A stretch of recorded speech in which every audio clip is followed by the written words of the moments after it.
The topic of this video lecture is Krebs cycle. Krebs cycle is also known as tricarboxylic acid cycle and the citric acid cycle.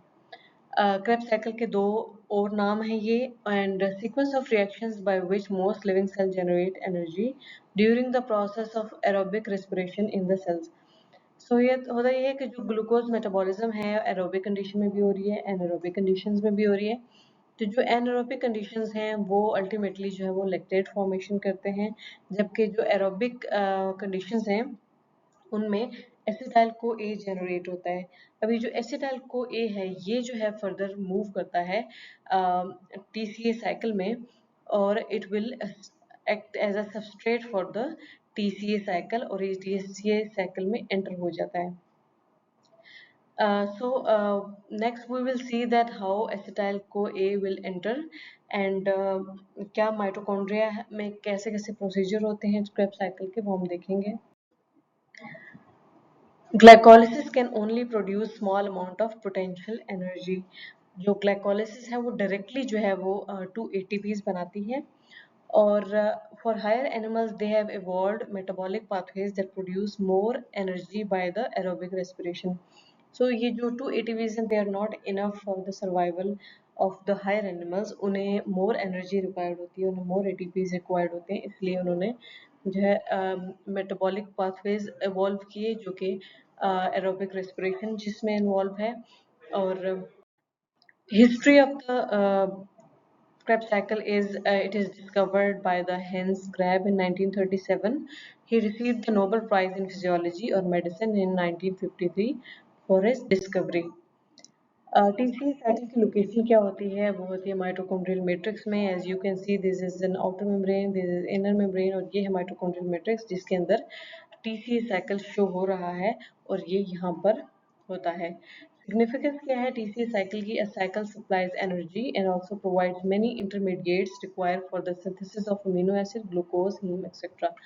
अब इस cycle की importance क्या है? ये cycle जो है not only it provides the energy in the form of NADH, in the form of FADH2 and in the form of ATP, but it also give many intermediates. They are required for amino acid, glucose and heme. So ये ऐसे intermediates provide करता है जो कि ultimately जो ये जो products हैं इनकी synthesis में help करता है। It is a central metabolic pathways. अब सेंट्रल मेटाबॉलिक पाथवे होता है कि जितने भी मेटाबॉलिक पाथवेज हैं, चाहे वो कार्बोहाइड्रेट का पाथवे है, चाहे फैट्स का है, चाहे प्रोटीन्स या अमीनो एसिड्स का जो पाथवे हैं, ये फाइनली जो है वो कॉमन उनका जो पाथवे होता है वो टीसीए साइकिल ही होता है और इसी के थ्रू वो एनर्जी जनरेट करते हैं।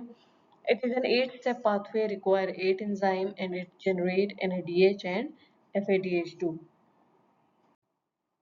So this image is showing how acetyl-CoA enters into the TCA cycle and how TCA cycle is a central metabolic pathway जिसमें glycogen या carbohydrate metabolism is shown, जिसके अंदर TCA triglyceride जो metabolism है या lipid metabolism is shown और उसके अंदर protein metabolism भी show हो रहा है and all these pathways metabolic pathways जो है वो commonly आकर acetyl CoA पे एंड होते हैं और then it will enter into citric acid cycle that will produce the energy.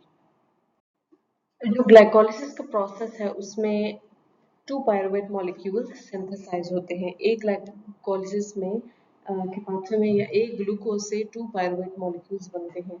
अब ये जो 2 पायरुवेट मॉलिक्यूल्स हैं आगे ये जो पीसीए साइकिल में एंटर होते हैं तो दोनों के दोनों ही एंटर होते हैं और जो है वो डबल साइकिल रन होता है। Pyruvate move into the mitochondria and find कोए। अब ये जो पायरुवेट है ये माइटोकॉन्ड्रिया में जाता कैसे है और एसिटाइल कोए कैसे फॉर्म होता है और फिर जो टीसीए साइकिल है वो कैसे स्टार्ट होता है। Pyruvate move into the mitochondria and find the कोए। जब पायरुवेट जो है वो माइटोकॉन्ड्रिया के अंदर एंटर होता है तो वहाँ पर कोई एंजाइम जो ए है वो भी प्रेजेंट होता है और वो क्या करता है वो भी एड ऑन हो जाता है और ये जो पायरुवेट मॉलिक्यूल है ये 3 कार्बन कंपाउंड है। As we can see here there are 3 carbon in the pyruvate molecules but जो एसिटाइल को ए है इट हैज 2 कार्बन कंपाउंड और इसके साथ एक और चीज अटैच है दैट इज कोएंजाइम ए। ये कहाँ से आया एसिटाइल को ए? ये जो पायरुवेट का मॉलिक्यूल था जो 3 कार्बन का था, इसने क्या किया, ये वाला जो कार्बन डाइऑक्साइड है इसको रिलीज कर दिया सी डबल ओ को in the form of carbon dioxide, और उसकी जगह अटैच करा दिया कोएंजाइम ए, और अब ये बन गया एसिटाइल को ए। अब ये जो है माइटोकॉन्ड्रिया के अंदर एंटर हो चुका है, और ये जो प्रोसेस है ये कौन सा एंजाइम कैटालाइज करता है, that is pyruvate dehydrogenase complex. और ये डिहाइड्रोजनेज एंजाइम है, इसलिए यहाँ पर NADH भी प्रोड्यूस हो रहा है, and this NADH is very important for the formation of ATP।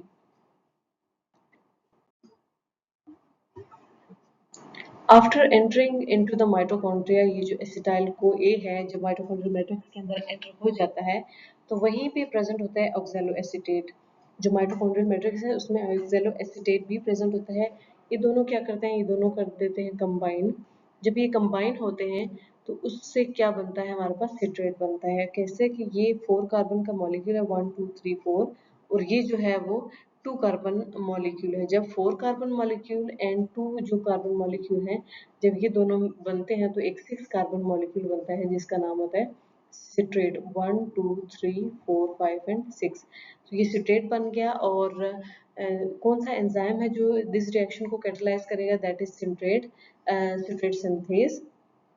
Condensation of acetyl CoA with 4 carbon compound oxaloacetate to form 6 carbon citrate coenzyme A is released। अब ये जो acetyl CoA था इसके उस पर ये जो अटैच था coenzyme A, ये रिलीज हो जाएगा। This reaction is catalyzed by citrate synthase।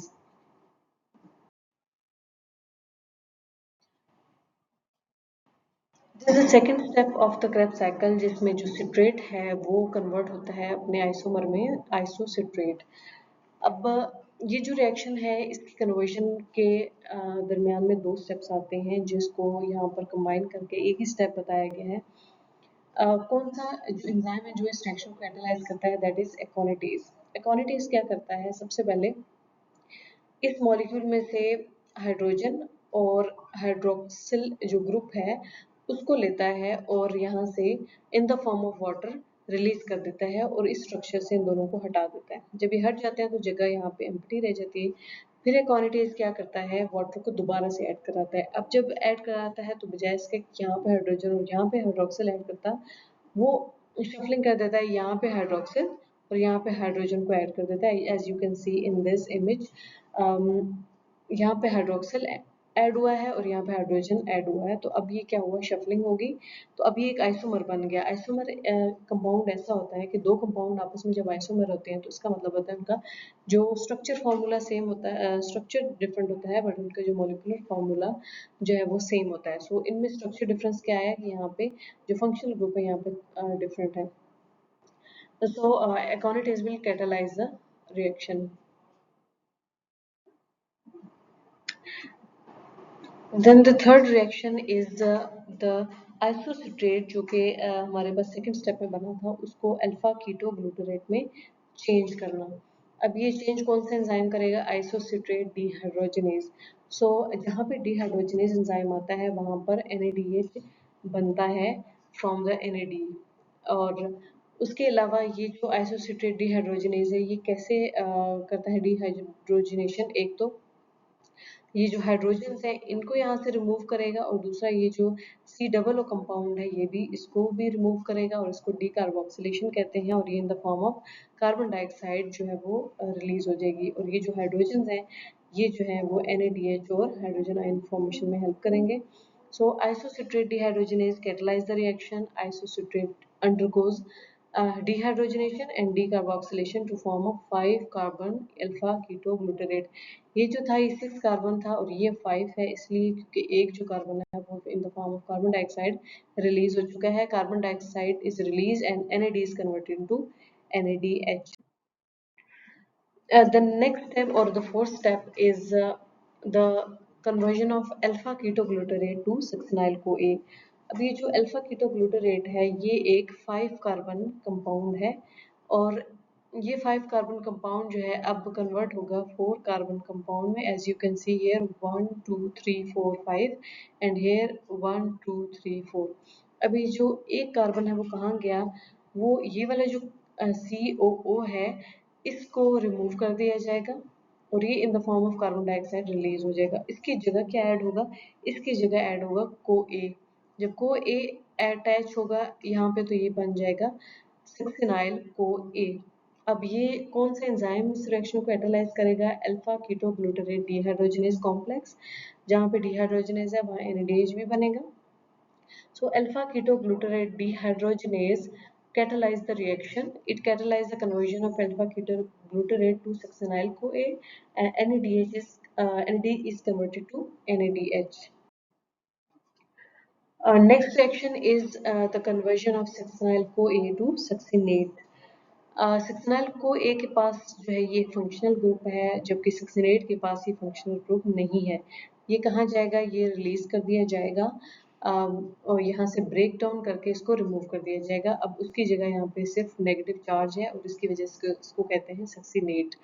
अब ये कौन सा एंजाइम है जो इस रिएक्शन को कैटालाइज करेगा? दैट इज सक्सिनाइल को ए सिंथेटेज। एंड इसके अलावा ये क्या चीज़ बनाएगा? ये बनाएगा जीटीपी। इस रिएक्शन की वजह से जो जीटीपी बनेगा, जीटीपी क्यों इम्पोर्टेंट है? क्योंकि it will help in the formation of ATP. ये जीटीपी जो है जो बन रहा है वो अपना एक फॉस्फेट जो है वो एटीपी को देगा और ये बना देगा ATP. So this is the step जहाँ पर एटीपी बनता है directly in the citric acid cycle. The enzyme succinyl-CoA synthetase catalyze the reaction. Succinyl-CoA form the succinate. It will also form the one molecule of GTP. GTP transfer its phosphate to ADP, forming the ATP. The sixth step is the succinate जो है वो convert होगा fumarate में। वो कैसे convert होगा? यहाँ पे इस मॉलिक्यूल में ये जो दो हाइड्रोजन आयंस हैं इनको रिमूव करा दिया जाएगा और ये यहाँ पर अब नहीं है, इस पे भी नहीं है और इस पे भी नहीं है। ये अब रिमूव होके कहाँ गए? ये रिमूव होके FAD के पास चले गए और ये बना दिया FADH2। और ये कौन सा एंजाइम है जो इसको कैटालाइज करेगा? That is succinate dehydrogenase. Succinate is oxidized by the enzyme succinate dehydrogenase to form fumarate. FAD is converted to FADH2. Seventh step is the conversion of fumarate to malate. अब ये कौन सा enzyme catalyse करेगा? Fumarase. And इसमें water की addition होगी। Water की addition कहाँ होगी? इस जगह पे OH ऐड होगा जो कि वाटर में से आएगा और दूसरा वाला जो यहाँ पे है, यहाँ पे हाइड्रोजन आयन ऐड होगा। उससे क्या होगा? एक मॉलिक्यूल बनेगा जिसका नाम है मेलेट। यू कैन सी यहाँ पे हाइड्रोक्सिल और यहाँ पे हाइड्रोजन ऐड हो चुका है। Fumarate gets converted to malate by the addition of one water molecule. The enzyme catalyzing this reaction is fumarase. Then the eighth and the last step is the conversion of malate to oxaloacetate. अब यहाँ पे क्या होगा कि malate dehydrogenase आएगा, जहाँ dehydrogenase आया वहाँ पे NADH भी बनेगा। अब ये एंजाइम क्या करेगा? यहाँ पर मेलेट इज डिहाइड्रोजनेटेड टू फॉर्म ऑक्सैलोएसीटेट। अब यहाँ से एक हाइड्रोजन यहाँ से और एक हाइड्रोजन यहाँ से ये क्या हो जाएगा? रिमूव हो जाएगा और यहाँ पे C डबल बॉन्ड O आ जाएगा। So it will converted into oxaloacetate. Malate dehydrogenate catalyze this reaction. Hydrogen remove get transferred to NAD to forming NADH. Oxaloacetate combine with another molecule of acetyl-CoA and starts the new cycle. As we can see, ये जो oxaloacetate last step में बना है, ये first step में भी हमें नजर आया था जब ये oxaloacetate combine किया था acetyl-CoA के साथ और उसने बनाया था citrate. अब ये जो oxaloacetate दोबारा से बना है लास्ट स्टेप में, ये दोबारा से acetyl-CoA के साथ रिएक्ट करके ये साइकिल को रीस्टार्ट कर देगा। This is the whole cycle जिसमें एसिटाइल को ए एंड जो ऑक्जेलो एसिटेट है ये कंबाइन हुए थे और इन्होंने बनाया था सिट्रेट और जो एंजाइम था वो सिट्रेट सिंथेज। अब जो सिट्रेट है वो आइसोसिट्रेट में कन्वर्ट हुआ था बाय द एकोनिटेज और वाटर ऐड और रिमूव हुआ था। आइसोसिट्रेट अल्फा कीटोग्लूटरेट में कन्वर्ट हुआ था बाय द आइसोसिट्रेट डिहाइड्रोजनेज और यहाँ पे NADH बना था और एक कार्बन डाइऑक्साइड रिलीज हुई थी। उसके अलावा अल्फा कीटोग्लूटरेट जो है वो सक्सिनाइल को ए में चेंज हुआ था by the enzyme alpha ketoglutarate dehydrogenase और NADH भी बना था और कार्बन डाइऑक्साइड भी रिलीज हुई थी और को ए भी ऐड हुआ था। अब जो सक्सिनाइल को ए जो है वो सक्सिनेट में कन्वर्ट हुआ था और इसमें जो है वो को ए को रिलीज किया गया था और कौन सा एंजाइम था? सक्सिनाइल को ए सिंथेटेज और यहाँ पे GTP बना था जिसने अपना फॉस्फेट ग्रुप जो है वो ADP को देकर ATP बनाया था। देन सक्सिनेट जो है वो फ्यूमरेट में कन्वर्ट हुआ था बाय द सक्सिनिक डिहाइड्रोजनेज और FADH2 बना था। देन फ्यूमरेट जो है वो मेलेट में कन्वर्ट हुआ था by the enzyme fumarase and water जो है वो ऐड हुआ था। देन मेलेट जो है वो ऑक्जेलो एसीटेट में कन्वर्ट हुआ और मेलेडिहाइड्रोजनेज ने ये कैटल जो रिएक्शन है ये परफॉर्म किया एंड NADH जनरेट हुआ। अब एक्जेलो एसीटेट ने क्या किया, आफ्टर द फॉर्मेशन इसने दोबारा से एसिटाइल को के साथ रिएक्ट करके इस साइकिल को स्टार्ट कर दिया। नेट रिएक्शन क्या है, एक एसिटाइल को ए, 3 NAD, एक FAD, एक ADP और एक इनऑर्गेनिक फास्फेट, और इसकी जो रिजल्ट में क्या बना, 2 carbon dioxide, 3 NADH, 1 FADH2, ATP और कोएंजाइम A और एक hydrogen ion. So this is the summary of जिसके अंदर रिएक्टेंट्स भी शो हो रहे हैं, प्रोडक्ट्स क्या बन रही हैं, कौन से एंजाइम इन्वॉल्व हैं और क्या बन रहा है और क्या लूज हो रहा है। This is also flow chart जिसके अंदर जो है वो बताया जा रहा है कि जो Krebs साइकिल है उसको अगर हम डबल कंसिडर करें तो 6 NADH और 2 FADH2 बनेंगे, और उससे हमें और उसके अलावा 2 ATP डायरेक्टली बनेंगे। तो इस तरह से जो टोटल हमारे पास जो ATP बनेगा that will be 24। And thank you for listening.